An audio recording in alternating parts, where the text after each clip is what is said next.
ಶ್ರೀ ಕ್ಷೇತ್ರ ಧರ್ಮಸ್ಥಳದಲ್ಲಿ ಧರ್ಮಾಧಿಕಾರಿ ಡಿ ವೀರೇಂದ್ರ ಹೆಗ್ಗಡೆಯವರ ನೇತೃತ್ವದಲ್ಲಿ ಭಗವಾನ್ ಶ್ರೀ ಮಂಜುನಾಥ ಸ್ವಾಮಿಯ ಲಕ್ಷದೀಪೋತ್ಸವ ಸಂಭ್ರಮವು ನ 26ರಿಂದ ಜರಗಲಿದೆ.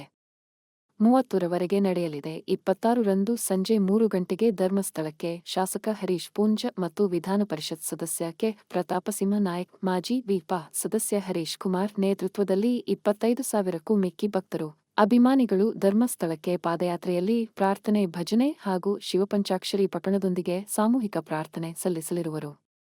28ರಂದು ಅಮೃತವರ್ಷಿಣಿ ಸಭಾಭವನದಲ್ಲಿ ಸಂಜೆ 5:30ರಿಂದ 7 ಗಂಟೆವರೆಗೆ ನಾಗಸ್ವರ ವಾದನ, 7ರಿಂದ 8ರವರೆಗೆ ಸಾತ್ವಿಕ ಸಂಗೀತ, ಬಳಿಕ ನೃತ್ಯಾರ್ಚನೆ ಮತ್ತು ಮಾಯಾವಿಲಾಸ ನೃತ್ಯ ರೂಪಕ ನಡೆಯಲಿದೆ. 29ರಂದು ಸರ್ವಧರ್ಮ ಸಮ್ಮೇಳನ.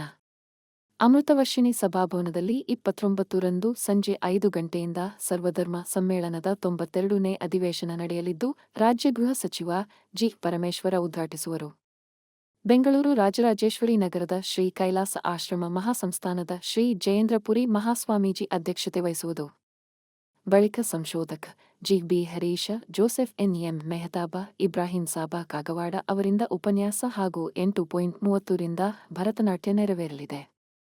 30ರಂದು ಸಂಜೆ 5 ಗಂಟೆಯಿಂದ ಅಮೃತವರ್ಷಿಣಿ ಸಭಾಭವನದಲ್ಲಿ ಸಾಹಿತ್ಯ ಸಮ್ಮೇಳನದ 92ನೇ ಅಧಿವೇಶನ ನಡೆಯಲಿದ್ದು, ಬೆಂಗಳೂರು ಬಹುಶ್ರುತ ವಿದ್ವಾಂಸ ಶತಾವಧಾನಿ ರಾ.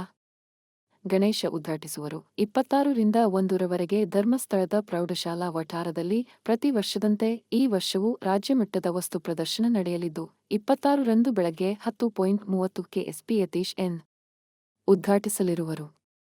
ಕೃಷಿ, ಆರೋಗ್ಯ, ವಾಣಿಜ್ಯ, ಶಿಕ್ಷಣ, ಗ್ರಾಮೀಣ ಗುಡಿಕೈಗಾರಿಗಳಿಗೆ ಸಂಬಂಧಿಸಿದ 300ಕ್ಕೂ ಮಿಕ್ಕಿ ಮಳಿಗೆಗಳು ಇರಲಿವೆ. 1ರಂದು ಸಂಜೆ 6:30ರಿಂದ ಶ್ರೀ ಚಂದ್ರನಾಥ ಸ್ವಾಮಿ ಬಸದಿಯಲ್ಲಿ ಭಗವಾನ್ ಶ್ರೀ ಚಂದ್ರನಾಥ ಸ್ವಾಮಿಯ ಸಂವತ್ಸರಣ ಪೂಜೆ ನಡೆಯಲಿದೆ. ಈ ವೇಳೆ ಚಿನ್ನಗಾನೋತ್ಸವ ನಡೆಯಲಿದೆ. ಹೇಮಾವತಿ ವಿ. ಹೆಗ್ಗಡೆ, ಪ್ರೊ. S. Prabhakar, D. Surendrakumar, D. Harshendrakumar ಸಹಿತ ಸಮಿತಿ, ಸ್ವಾಗತ ಸಮಿತಿ ಪ್ರಮುಖರು ಉಪಸ್ಥಿತರಿರುವರು ಎಂದು ಕ್ಷೇತ್ರದ ಪ್ರಕಟಣೆ ತಿಳಿಸಿದೆ.